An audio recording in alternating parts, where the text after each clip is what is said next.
keynote address is generously sponsored by the Stamen family in commemoration of the yahrzeit of Mr. Stamen's father, Shalom ben Aaron, Shalom Stamen Zachrona Livracha. We thank the Stamens for their generosity and the Chizayin Aliyah for the Neshama. I'm pleased to introduce our keynote speaker, Dr. Shoshana Poupko, our new Dean of Students. And she comes to us as a beloved and talented educator with many decades of experience as a teacher, as a communal leader, who has a particular gift for bridging the intellectual and the personal in her teaching of Torah. I know that we're in for a treat this morning, and I'm pleased to introduce Dr. Poupko.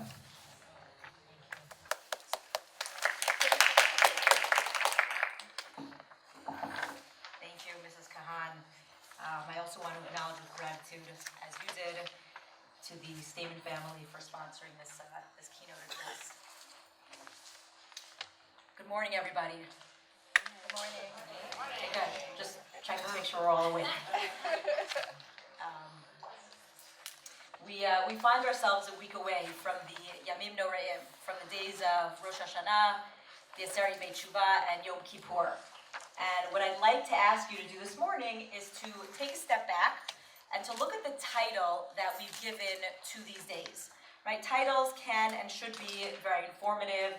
They can create a framework around that which we're trying to learn more about, and they also offer us direction in our search for greater understanding. And certainly our title of Yamim Noraim does not disappoint. If you take a look at your sheet, before we get into the heart of what we're going to be talking about, I just want to show you one of the earliest, I believe it is the earliest reference, although correct me if I'm wrong, to our title of Yamim Noraim. If you look at source number 1 on your sheets, you'll see that in the Navi, all the way back in the Navi of Yoel, when the Navi is talking to the Jewish people and encouraging them to do tshuva, to return to God, he talks to them about the opportunity that they have on this Yom Gadol, Ki Gadol Yom Hashem V'Norah Ma'od, right? This incredible day that offers them opportunity to return to God, to build their relationship with God, to nurture their relationship with God. And so we see, all the way from our earliest reference, Yamim Noraim is clearly focused on building a relationship with God. And by the Middle Ages, by the way, this becomes a term that is pretty commonly used as we use it today, Yamim Noraim. We don't think twice about it. And I think we would all agree that the Yamim Noraim, the days of Rosh Hashanah through Yom Kippur, really are focused on exactly that, right? There are days that are hyper-focused on our relationship with God. But for those who take this opportunity to heart, this is really just the beginning of the conversation. Because what follows is a very authentic and earnest quest to look at what it looks like to have a relationship with God, right? What it looks like and how I can get there. And that's really what we're going to be spending most of our time this morning talking about. We're going to look at what a relationship with God can look like and how we, wonderful, average people, can get there. And before we get into the heart of what we're going to be doing, I want to make one disclaimer, which I think is very important. And that is that clearly a relationship with God is a very, very personal matter. And I don't mean to negate or invalidate anything that we're not going to talk about today. Please don't think that I'm putting us into all-inclusive categories. Clearly, that's not my intent, and I want to keep that in mind as we move forward. That being said, we're going to look at 2 models. And these 2 models are models that I was originally exposed to in the writings of Rav Wilkenstein, Zichrono Livracha. And I want to stress that neither of these 2 models are more ideal than the other, right? Both of these models have been embraced by our tradition from the earliest of times. And even though, as you'll see, some of us will resonate with one more than the other, they're both models that we're really challenged to emulate in building a relationship with God. So let's start by taking a look together, okay? Let's take a look at your sheets. Right? Model number 1, if you look at, I called it paradigm number 1 on the sheets, we can pretty much summarize as a paradigm that works the following way. Right? With God's help, things are going to be okay. I feel close to God. God is in my life, and I'm confident that if I turn to God, He's going to make things okay for me. And this model we see all over Tehillim, and 2 prakim that I put on the sheet in front of you are prakim that are very familiar to us, and I think the familiarity really stresses how much of our Jewish experience this model is and has played a role for us. Right? These are the prakim that we're more familiar with than what you'll see in paradigm 2. So let's look at it together. Okay? Tehillim Kuf Chaf Aleph. Shir L'Malot Esainai El HaHarim Me'ayin Yavo Ezri. Right? Where is my help going to come from? Ezri Me'im Hashem. It's going to come from God. Al Yitain Lamot Raglecha Al Yonum Shomrecha. Hine Lo Yanum V'Lo Yishan Shomer Yisrael. Right? God won't let you fall. He doesn't nap. He's our guardian. He doesn't sleep. He's never off the job. Hashem Shomrecha, Hashem Tzilcha Al Yad Yaminecha. Right? He's our guardian. He's our protector. Hashem Yishmarcha, I love this. Mikol Ra Yishmar Nafshacha. It's a pretty strong statement. Right? Hashem Yishmarcha, Mikol Ra Yishmar Nafshacha. Hashem Yishmor Tzeitcha V'Acha Me'atav Yad Olam. Right? God will protect our soul from every evil, everything. Mikol Ra. Right? He's going to guard us, whether we're coming, whether we're going, no matter what it is that we're doing. God will be there for us. He'll protect us. We can conquer all. And the same is true in the next paragraph, Tehillim, Chaf Gimel, Mizmor LeDavid, Hashem Ro'i Lo Achsar. Right? I turn to God, I have no wants, I have no needs. Bino Desha Yarbitzeni Al Me Menucho Inahaleni. Right? I lie down, the image is something we all probably want to be doing this morning. Right? Lying down in green pastures, leading me to pools of water. Right? Just picture the scene in your mind. Nafshi Shovev Yancheni B'Maglei Tzedek L'man Shemo. Right? He revives my soul, right? That breath that you take in and you feel like, okay, we're going to be okay, right? It goes all the way through your body. Gam ki lech beged salmavet lo irara ki atay madi. Right? I may find myself in the worst possible circumstances, but lo irara ki atay madi, right? But I'm not afraid because you, God, are with me. You reassure me. Tarov lefanai sholchan neged torai dishanta b'shemen roshi kosi revaya. I love the last two words, right? Kosi revaya. Again, an image that you can see. My cup is overflowing, right? The goodness is endless. Achtov v'chesed yerdefuni kol yimei chayai. Another very strong statement, right? Tov and chesed, goodness, follow me, right? I keep running ahead in life, and it's my shadow almost, so to speak. It's coming along with me, right? Almost without my willing it to be there. And I'll be in the house of God forever. Right? Paradigm 1, if we had to summarize this paradigm of what it means to be in a relationship with God, right, we'd probably say in a pretty straightforward way, right, we draw strength from the reality that with God's help, we're going to be okay. And even if we face crisis or difficult moments, right, I can turn to God and I can trust that God's going to be there for me. Right? God's going to be there for me. There's going to be light at the end of the tunnel. Things are going to turn out okay. And if you look throughout Jewish history, many communities, many individuals drew tremendous strength from this approach, right? Believing that no matter what we are up against, God is there and things will turn out okay. Let's turn now to paradigm 2. Right? Paradigm 2, which is much more complex than paradigm 1, and much less spoken about, much less learned about. Certainly I know in my own schooling, and I spent my entire schooling career in Jewish education, this paradigm was never brought to my attention, and it was really only when I became more aware of the circumstances that life challenges us with that paradigm 1 didn't seem to really cut it. And because of that, I almost searched on a very personal level for something more, and that led me to paradigm 2. In paradigm 2, we're going to summarize by the idea that things are not okay, right? No matter how much I try, I can't reframe or repackage whatever's going on. I can't call it okay.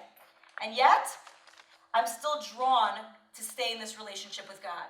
Right here, as opposed to paradigm 1, where we're looking to God to intervene, and we're saying, God, I can turn to you, you're going to help me conquer any battle, I know you're going to show up for me.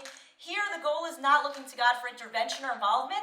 Here, the goal is to just stay in the relationship, right? Not to disengage from God, to be part of this relationship, even as the relationship is challenged and perhaps even temporarily broken, right? It's a very different paradigm of what it means to stay in this relationship with God, or what this relationship looks like. And I think the best formulation that I've seen of this comes from the words of Iyun. No better place to turn for a pasuk. Iyun says, right, Hein Yoketuni, this is source, you guys turn? This is source number 3, thank you. I'm just working off of different sheets. Thank you, I appreciate it. Right? This is source number 3. Iyun says, Hein Yoketuni lo ayachel. Right? Though you may slay me, still I will trust in you. I will remain loyal in my relationship with God. Clearly, Iyun is not looking for God to intervene here. Right? He says, you will slay me. Not please God, save me from being slain. He says, you will slay me, but I will still maintain this relationship with you. Very different paradigm than paradigm 1. And it's also depicted in Tehillim, but most of us are probably not familiar with this parak, because again, it doesn't usually come through in our mainstream Jewish experience. But take a look at the parak of Kuf Lamed Aleph. And again, this parak was pointed out to me in the writings of Rav Lichtenstein, Zichrono Livracha. He writes, Shir Hamalo LeDavid. Hashem, lo gava libi v'lo ramu einai. Right? Lo hilachti bigdolot ubeniflaot mimeni. Right? God, my heart wasn't haughty, my eyes weren't lofty. Right? I didn't take upon myself things that were too great or bigger than I am. In a nutshell, I'm a good guy. Right? I've done what I'm supposed to be doing. I haven't reached beyond my means. I'm a good person. And I can admit that because I know it to be true. Imlo shiviti v'romamti nafshi kigumal alei imo kigumal alai nafshi. Right? I've taught myself to be content in my relationship with you, God, like a weaned child with its mother. Like a weaned child I am. Yachal Yisrael al Hashem me'atav yad olam. Right? And in this way, I stay connected to you. Right? Look at the analogy that this parak of Tehillim gives us about the relationship with God. A child who is drawn to its mother, who has been weaned. Right? The mother is no longer offering the practical give that the child is used to getting. Right? There's no milk forthcoming. It's not like the kid is saying, please more. The kid knows that stage has ended. Right? Nothing is coming from the mother. And so what draws the kid to its mother here? Right? Clearly, it's the relationship. It's the closeness. It's the comfort. It's wanting to be, right, connected with the mother, even though the practical give that was being given is no longer available. Right? And here the Dam Mikra, I gave it to you in English, writes beautifully in expounding on this analogy. The Dam Mikra writes, the term Gemila refers to a child that has stopped nursing altogether. The psalmist is likening himself to a child that clings to his mother and wants to remain close to her, even though she no longer has any milk to offer. Similarly, the psalmist feels himself at peace in his trust in God, who hovers over him, a trust that is not connected to any immediate benefit that the psalmist may derive from him. Right? This isn't paradigm 1. Right? We're not looking for God to intervene. We know that the intervention isn't coming. We know that things aren't turning out the way we hope that they would. And that is finalized, right? The finality now leaves us wondering, where does that leave me and God? Right? Paradigm 1 is no longer an option. And therefore we turn to paradigm 2. What am I drawn to in this relationship with God? What is this baby drawn to in terms of its connection with its mother is not for practical need. It's the feeling of closeness, of connection, of a relationship. And I want to show you, if we could just skip a little bit, I apologize, we're a little bit out of order, but if you go to source number 5, skip number 4, we're going to go back to it in a second. Right? The Rav Soloveitchik writes extensively about this paradigm, although he doesn't call it as such. And probably the most poignant piece that I've seen is his reflection when his wife was dying of cancer. And when his wife was dying of cancer, he knew that there was no intervention that was going to work. She was on hospice, and her fate was pretty much set. And he writes, 11 years ago, my wife lay on her deathbed, and I watched her dying. Day by day, hour by hour. Medically, I could do very little for her. All I could do was pray. However, I couldn't pray in the hospital. Somehow I couldn't find God in the whitewashed long corridors among the interns and the nurses, right, which I read as paradigm 1. Couldn't pray to God to intervene on her behalf. I knew that was no longer an option. However, the need for prayer was great, or we could say differently, the need for connection with God was great. I could not live without gratifying this need, and the moment I returned home, I would rush to my room, fall on my knees, and pray fervently.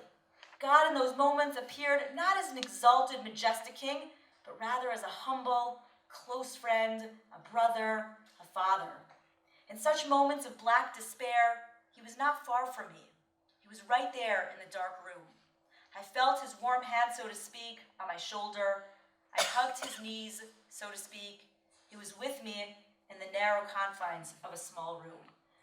I cannot think of a better way to sum up what we're talking about in terms of paradigm number 2.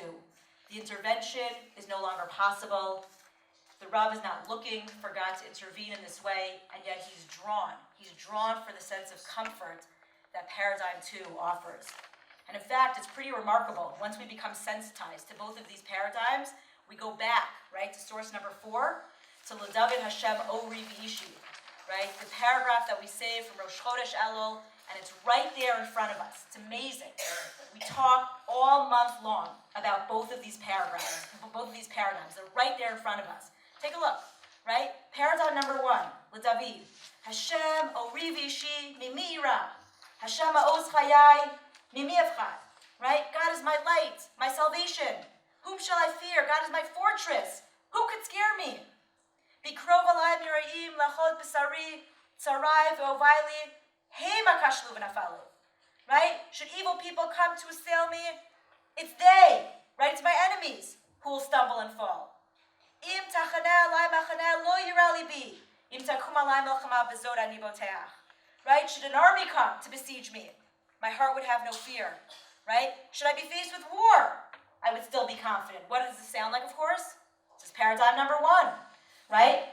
I'm confident. God is with me. And the next few verses say very similarly, right? Achat shalti meit Hashem, pasuk daled hevav. I put it in a font that nobody could read because I don't want to read it, right? So it's clearly too small for you to notice. But same theme, right? And then all of a sudden, with pasuk zayin, we have a tremendous shift in the Mizmor. It's startling once you notice it. Look at it. Shema Hashem, koli akra chanini v'aneni. God, hear me when I cry to you. Have mercy. Answer me. L'cha amar libi pakshu panayis panach Hashem avakesh. It's a very hard pasuk to translate literally. But what it expresses, right, is a person seeking God and wanting to know that God is in turn looking out for him or for her. Right? It's somebody who's longing for God. Al taster panacha mimeni. Look at the outcry. Don't hide from me. Al tapa'af avdacha ezrati hayita. Right? Don't throw me aside. Don't abandon me. Don't ignore me. Al ticheni ve'al tazveini leheshi. Don't reject me. Right? And this, of course, sounds just like paradigm 2. I just want to be close to you. I just want to feel like we're connected. I want to find comfort in our relationship. Right? Very much if we use the human paradigm by comparison. Right? Sometimes there's nothing you can say to somebody, but just your presence brings them a sense of comfort. That's paradigm 2. That's the second part of this Mizmor. Right? And I every time I look at it, it strikes me as so obvious, but I never saw it till I saw it. Right? You can all relate to that feeling. Right? It's right there, but till you're sensitized to it, you just don't see it. Right? And so what we've seen so far, just before we transition to the next part, right, is we've seen that there are 2 paradigms of what a relationship with God can look like. Paradigm 1, we feel confident, we feel uplifted, God is going to come, he's going to intervene, he's going to help me fight any battle, no matter how dangerous and how frightening it potentially could be.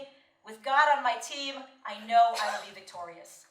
And then there's paradigm 2, where things are not going to pan out the way that I had hoped.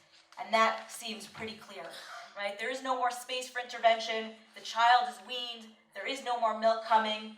And yet I'm still drawn to God. Not for an intervention, but to be in a relationship that brings me a sense of comfort, a sense of closeness, a presence that allows me to work through that which I had hoped would not occur. And for many of us, right, this second paradigm is just not part of our educational upbringing. Right? We're very much raised on paradigm 1. And again, as I stressed at the beginning, both of them are paradigms we are encouraged and have embraced to really develop. Neither one is more needed than the other. Both of them are absolutely necessary in our relationship with God. But we know, right, we all know, that whether it be personally or communally, life throws us things that demand that we no longer ignore paradigm 2. That we work as diligently as we do on paradigm 1 to develop a paradigm 2 relationship with God. And so in the time that we have that remains, what I'd like to do is offer one insight. And there's so many, right? But one insight, what I would like to call a key ingredient into developing paradigm 2. Right? In our day-to-day life, none of us want to work on paradigm 2 when life demands that we work on it. Right? We don't want to start looking at paradigm 2 when we find ourselves in the foxhole. Paradigm 2 is part of everyday life. right? And we want to be working on it consistently on a daily basis. And so I'd like to offer one key ingredient that I think is absolutely essential to start building more of a paradigm 2 relationship with God. And that is our sense of awe, right? Hence the title, The Days of Awe, The Days of Awe, right? So it's not just a cute title, it actually has to do with what we're learning about, believe it or not, right? But the sense of awe, right? Nora, Yamim Noraim, is really the key ingredient for paradigm 2. And I've been thinking about this for a number of years, and I came across an incredible book that I highly, highly recommend. It's not an easy read. I always say it's not an in-bed read. It's more of a sit at a desk with a highlighter and maybe even a dictionary kind of read. But it's well worth it, right? The book is called, it's on your sheet, it's called Awe, The Delights and Dangers of Our 11th Emotion, right? Social psychologists have come to the 10 primary emotions, and then there's this 11th that never quite made it in. Right? It's always hanging out, trying to get into the top 10, and it never did, but everybody's fighting on behalf of awe, the 11th emotion. And I read this book more than twice, because as a first read, it just overwhelmed me. There was so much insight, and I said to myself, if I really want to get it, I got to read it again. And I did, sitting at a desk with a highlighter, literally, reading this book. And what I've done for you is I've cut and pasted a number of paragraphs from all over the book. They don't read in order. Don't try to Google and find where it is in the book. You will not find it. Right? I've pretty much written the Cliff Notes version for you, but I think it offers such insight in developing our sense of awe, which will then give us practical tools in developing a paradigm 2 relationship with God. So let's take a look at it together. I'm going to pause every little bit and just kind of summarize. It's tough stuff. It really is, but it's well worth the struggle. What is awe, and how is it cultivated? Awe is an emotion that is more complex than many of the other basic feelings. Unlike other emotions, awe is a combination of multiple feelings rolled up into one intense feeling. You can't peg awe as just happy, sad, afraid, angry, or hopeful. Instead, it's a matter of experiencing many and paradoxically often contradictory feelings at once. Right? So just from the get-go, we see that awe is not a clean emotion. It's going to be a little bit harder to wrap our heads around and to kind of hold in our palm and say, oh, I'm feeling awe right now. As we could say, I'm feeling sad right now, or I'm feeling happy right now. Awe is just not that clean. It's a little bit more complicated because it's a combination of many different feelings at the same time.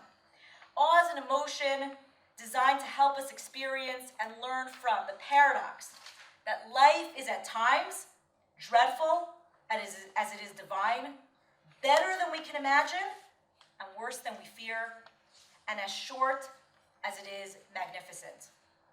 Awe is the human emotion designed for helping us deal with and grow through the unavoidable great and horrible complexities of life, right? What we would call the paradoxes of living, right? We can all relate to these paradoxes going back and forth. And there's so many layers to each of those paradoxes that are listed. We could spend a whole hour just on that one paragraph alone, right? In cultivating awe, we're challenged to be more fully aware that there's often something more.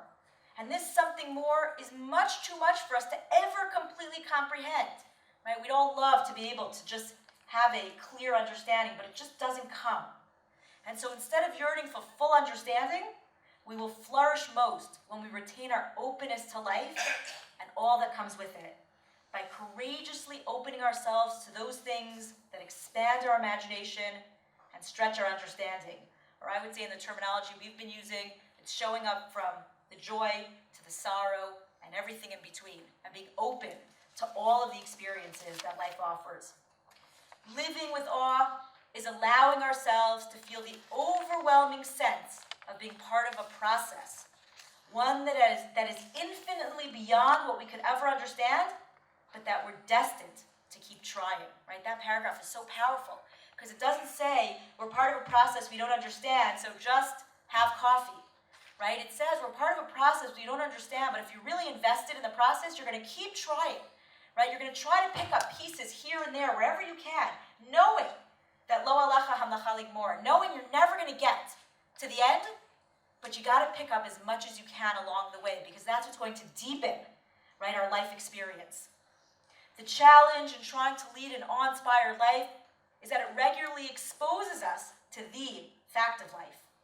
Like the beautiful rose with prickly thorns on its stem, Life's remarkable essence can at times mask the potential pain hidden inside its beauty. The more we have to love, the more we have to lose. The more we care, the more we are sure to grieve. And so, with a fuller, deeper awareness that awe brings, the highs are higher, the lows are lower, and the sadness will be as deep as the moments of rapture are profound. Right? If you're feeling like I am, that you're going back and forth, that's the feeling you want to be having, right? You kind of get up, and then, you dropped me. And then, while I'm down, you picked me back up, and then you dropped me again, right? As you're going back and forth, that's exactly the kind of feeling that we want to be getting from this kind of a description, right? Because again, this is going to be our key to paradigm 2, right? Aw's risk factor, is that what we're up to? Yes? Risk factor. It will be as much of the struggle. All right, I'm going to start from the paragraph. With a fuller, deeper awareness that awe brings, the highs are higher, the lows are lower, and the sadness will be as deep as the moments of rapture are profound. It will be as much a struggle as a celebration, and as filled with tears of grief as tears of pure joy. Aw's risk factor is therefore the mental and spiritual upheaval that it can cause, as it sometimes raises more questions than it does answers, and can challenge faith more than it may confirm it. But the reward, right? We just got dropped, now we're going back up, right? But the reward is an intensely connected life, made as meaningful as it may be difficult, because we've taken the time and had the courage to struggle with mysteries we sense, but will never ultimately solve.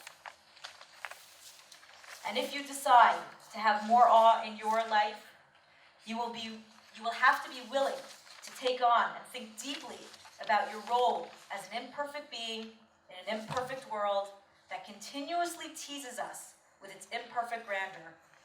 All leads to the discovery that the real secret we've been looking for is that there are so many wonderful secrets whose edges we will touch, but will never fully know. And that something, and I would put in parentheses there, God, is allowing us the chance to profoundly, authentically, and sometimes painfully experience that fact. Right? Reading this together, just looking at the expressions on your faces, kind of like a little unsettled, right? It's kind of like, give me something concrete I can stand on, I can hold, right? Something that's going to come together. I got the formula down, I solved the answer, and I didn't end in like 0.333333333, right? I ended in 9.0. But that's not what this is, right? It's never going to feel that way. And neither is a paradigm to relationship with God. There will be moments where we're drawn in tremendous closeness, and there are going to be moments where we feel rather uneasy. And we know, right, that things will never come together in a perfect way, but that doesn't stop us from constantly trying to have moments where we feel at peace and deeply connected. And I remember the second time that I read this book, for some reason what hit me was the Rambam's description of coming close to God. Right, the Rambam in the last source, in Hilchot Yisodei HaTorah, talks about what it means to come close to God. And he writes, right, Hakel, Hanichbad, Hanorah, right, Mitzvah, La'avod, V'lirauto, right, we're encouraged very heavily to love God, to fear God. And how do we do this, right? So the Rambam writes, contemplate his wondrous deeds, right? Look around at his creations, and immediately, in the bolded words, mitavet ta'ava gdola leida Hashem hagadol, right? Ta'ava gdola are words we usually present as negative words, like don't get sucked in by that ta'ava, but here, right, it's a very positive connotation. You're going to be drawn, you're going to become almost addicted to wanting to come close to God. Sounds amazing. But in the very next sentence, what does the Rambam say?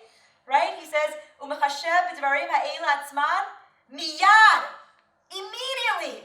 Right? Unitra la'achorav. Right? He's going to come to the realization, or I'm going to come to the realization of who I am in reference to God. Who am I? Can I really be in this relationship? Is this a joke? Right? Is God treating me like an older sibling? Like, yeah, you can come play with me and my friends, but at the end of the day, I'm not playing with you and your friends.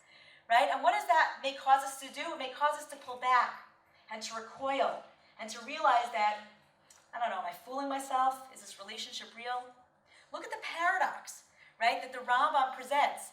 Paradigm 1, it's almost like a magnetic draw. And then all of a sudden, when I'm there and things seem to be fitting so neatly, I feel pulled back and I wonder, right, whether or not I can sustain this and whether or not this is going to be something that I ultimately right, I'm going to be able to take with me through all different situations in life. And this paradox is much more, right, related to putting paradigm 1 and 2 together than simply sitting with paradigm 1 alone. And so if we look in summary at what we've done this morning, and it's a little bit of a heavy message, I think it's good to summarize, right, because it's also a deeply meaningful one, right? What we've seen is that there are 2 paradigms in a relationship with God. Paradigm 1, and by the way, if you can finish my sentence, we've done good this morning, right? And if you can't, then I'm glad I'm repeating it, right? That was a joke. Paradigm 1, right, is a relationship where I feel tremendously confident with God, and I'm looking to God to intervene and to help my life turn out the way that I know only God can orchestrate. And I'm confident, and I'm brave, and God is with me. And paradigm 2, we find ourselves in a situation where the result has already been determined, and God did not intervene in the way that I had hoped he would. And my job in paradigm 2 is not to look to God to intervene. My job in paradigm 2 is to fight, to maintain the relationship that is being challenged and even temporarily broken. I need from God now not an intervention that I know is not coming, but I need a sense of closeness and comfort that perhaps only God, in the same way in paradigm 1, God can only intervene. In paradigm 2, perhaps it is only God who can offer that sense of closeness that a human being perhaps will not be able to fill. And if we take this conversation, right, of paradigm 1 and paradigm 2 seriously, then we want to know how to make that happen on a daily basis. And I think a key ingredient is developing our sense of awe. And I think of developing a sense of awe a little bit like meditation. For those of us who are into meditation, right, the goal of meditation is to work on a skill. But the goal of working on that skill is so that it then starts to play out in many, many, many different areas, right? If I work on meditation well, then I'm calmer when I take a test, and I'm calmer when there's traffic, and I'm calmer when my kids are screaming. But I'm not sitting and meditating through all those situations, right? What I've done is I've developed a skill within myself that now starts to play out in many different areas of my life. And so too, right, is the development of this sense of awe. Starting to grapple with the paradoxes that seem to take us on a roller coaster ride. Right, I'm up, I'm down, I feel it, I don't feel it, I have it, I've lost it. Working on that on a daily, weekly basis, right, starts to then play out in many different areas, and certainly the one we're talking about is the relationship with God. And so as we approach the Yamim Noraim, right, the days that we're incredibly 1 week away from, right, we're really challenged to build a relationship with God in a way where we're equipped, right, to maintain that relationship no matter the complexities that life throws our way. And I believe very strongly that it is through paradigms 1 and 2 that we will carry the tools that we need to be able to do that. Thank you very much.